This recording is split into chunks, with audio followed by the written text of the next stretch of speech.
book. It was challenging, the first one. Because he wanted to be in the place of love. Somebody came up with the idea. And he was 100% accurate in his prediction. Selenium, iodine, or calcium, you don't have to know any of that stuff. All you have to be able to do is chew.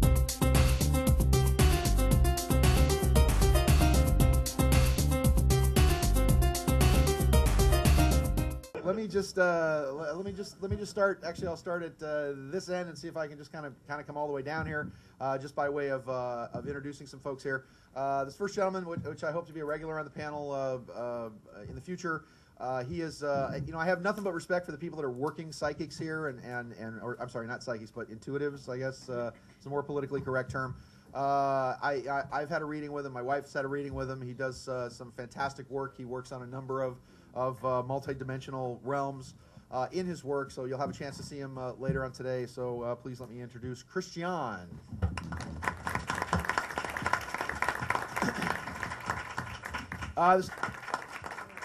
Okay, he's a rookie on the panel, but certainly not a rookie to all this other stuff that's going on. And when you and I had a reading, I think the last time, you deal, Christian, you deal with some fascinating entities. You deal with not only a spirit world, nature spirits, nature people, but you also deal with angels, nature spirits archangels. as well. A whole Lord of the Rings pantheon of elves and gnomes and hobbits and whatever else. Even Harry Potter now and then. There you go. So dealing with the nature world that you deal with. What does the nature world have to say about all this? What does the earth itself that you speak to have to say about what's going on? Can I take this whole topic and broaden it a little bit? You can do whatever you want. We have all this controversy about 2012 and the Mayan calendar and the change and this pros and cons, what's going to happen. And we've talked about Egypt and we talked about the Mayan civilizations. We can actually go back about 40,000 years, which is much older. And we find a lot of this stuff is explained in this ancient wisdom. And we were always looking for textual things and things we tend to understand, which is why we look for the Egyptians and the Mayans, those records we can understand. But in the architecture, in the art, stories are being told 40,000 years ago, before language started, with the Sumerians, and then the Akkadians, and then the Babylonians, the Phoenicians. Okay, and they've explained a lot of these things. Now this 2012 thing is a cycle that the world is going through, but it isn't the question, is the world going to go away? It's more about the universe. This whole universe is going to go away, and guess what? It comes back. Not in 2012, it's just a cycle of things. Now, the way the universe is structured is all these planets and these galaxies and whatever are actually consciousnesses, the ancients would say. This is called the ancient wisdom. All consciousness evolves from the lowest rock to plants to animals to humans, and there's stuff above us. And within there's nature spirits, and there's angels, and there's archangels. There's logos, there's Diane Cohen, there's the Illuminati, there's the Brotherhood. There's all these different levels of consciousness. But guess what? The ancients say, you know what? We have to evolve beyond that. We become planets. We become galaxies. We also become universes. Universe itself is a life. It's one of us at some past time. So eventually we will evolve to that. So evolution is the thing. Everything is changing. As these things change, the energies change everywhere. So for example, the earth change that we're concerned about might have some effect being caused on it from the sun, which has all different kinds of polarities going on, not the structure we have. And also from the other planets. All of them are interacting. All of them are changing for a reason, to change our environment so that we can raise our consciousness, because we have to keep ratcheting up in this evolutionary cycle so we can achieve something higher. We're actually through a halfway stage of human development. The density is going away. We're beyond the hard part. We're actually becoming lighter, literally lighter, and that means we're becoming more spiritual. Now, spirit is something way above us. It's a part of us, but it's way above us. And we have many bodies, physical bodies like this, astral bodies, mental bodies, causal bodies, which is our ego, energy bodies, which gives us health. And we have to evolve through those. Now, the nature spirits that Sean was talking about actually preceded us, and we were nature spirits at one time. We just evolved beyond that. What makes us different than all life that we understand is our ego. Our ego. Nature spirits don't have an ego yet, nor do angels. They don't use that. The ego allows us to learn and discern so that we can decide for ourselves what's true. Once we learn that truth, we give up the ego, and that's how we start evolving higher into spiritual forms. Now, the nature spirits tell us we are changing so quickly that everywhere they turn, the forests are gone, the mountains are gone, everything's leveled, okay? So now the nature spirits and angels, by the way, there's a direct connection between angels and nature spirits. They want to now be involved in our lives, because when we leave this physical plane and start becoming lighter and more spiritual, guess who inherits the earth? The nature spirits. It'll now be their turn, okay? It's all one great big cycle. And when we were talking about that, the feather and the heart, measuring that, weighing that, the ancients would say it more like this. As we rise up in consciousness and we lose that density, and we all go through this cycle, it's reincarnation. When we get to that phase, we're beyond our own ego at the moment, and we're just looking at 2 or 3 or 4 or 5 things in our entire life that were of value. And we spend maybe 1,000 years even in heaven, okay? We actually spend longer in the higher realms than the lower ones, reflecting on just those things. What was so great about us? And then we take those few things and we add it to this accumulation of us, which we call our higher self. And by adding it to that, we're progressing. We become bigger and bigger or more meaningful beings. And that's how we rise in consciousness. Now, consciousness, you have to imagine it like a big spiraling coil, endless coil, infinitely down, infinitely up.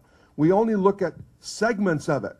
Some call it 7 planes of existence, some say 10, some say 14, okay? Actually, the higher number is correct, but we can't perceive those as well, okay? So every time this universe goes away and comes back again, everything in it, including the rocks, is just raised a level. And we go up that other notch of 7, 10, or 14 cycles. Now, where the nature people come in, they represent 2 lower cycles than we are, and there's also 3 cycles above us, and also 2 cycles above that, 2 planes above that, which happen to overlap the next cycle, And this is where we have the 14 chakras too sometimes. Those 2 become, our 2 highest ones now become the 2 lowest ones in the next evolution of all of life.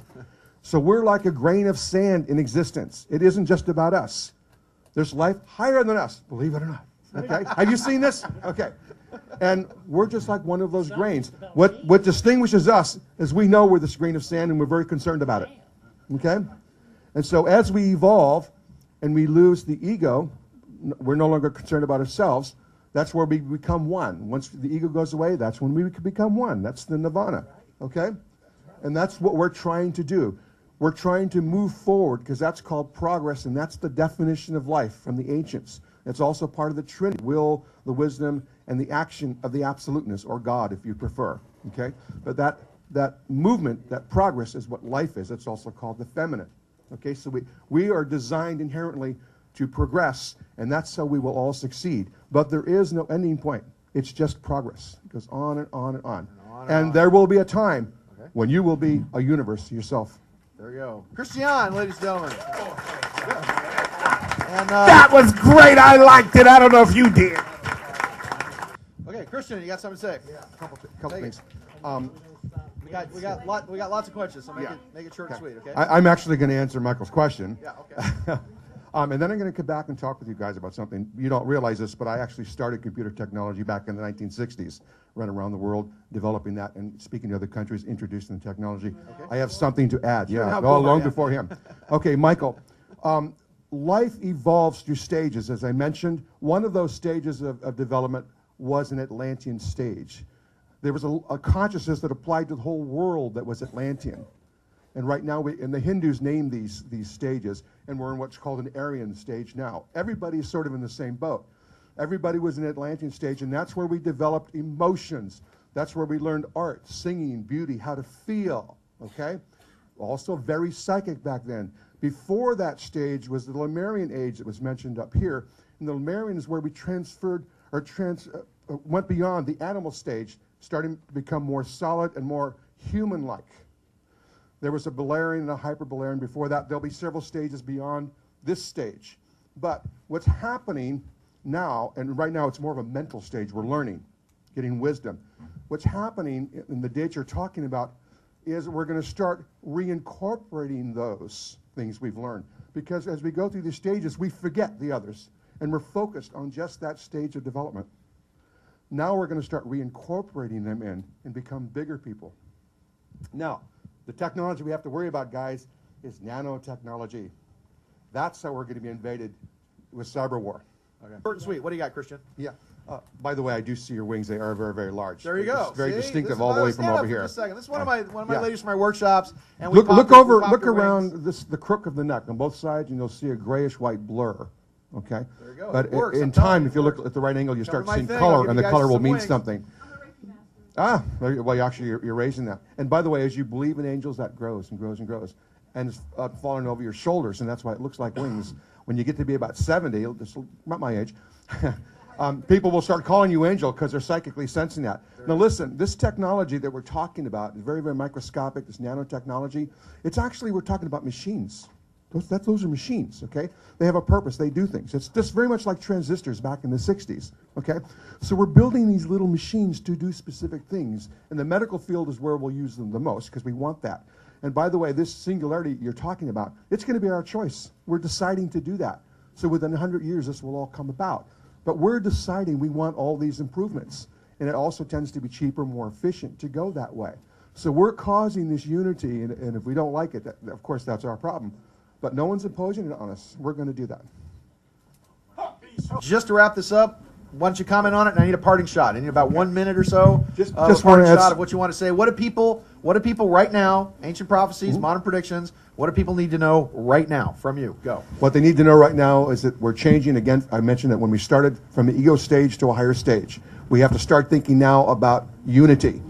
Okay, we have to stop thinking about ourselves because that's what this transition is all about. We're no longer worried about ourselves, we're worried about being part of humanity. Now, I want to add something new about these orbs. Everything in existence has an aura, even a rock. A lot of these orbs are the way consciousness of different types is actually presenting themselves. We see that Hamas or Tahas more easily. Even fairies, for example, they'll be very bright. Their faces are bright because that inner beauty shines. Saints in Christianity always had that aura around them, okay? That inner beauty and higher consciousness comes out and is more evident. Even if you see nature people, you'll see a little aura, like an egg around them. We all have this egg around us. Deva means the shining ones, and that was the term for angels as well. So when we get to that inner beauty in us, which you should have also, and as you raise consciousness, you'll be those bright orbs too, we will tend to shine like that. So those orbs can be lots and lots of different things. So what would be, okay, all right, there you go. Thomas Moore, Christian, his booth is 415. Big round of applause for Christian. Excellent contributor to the panel today.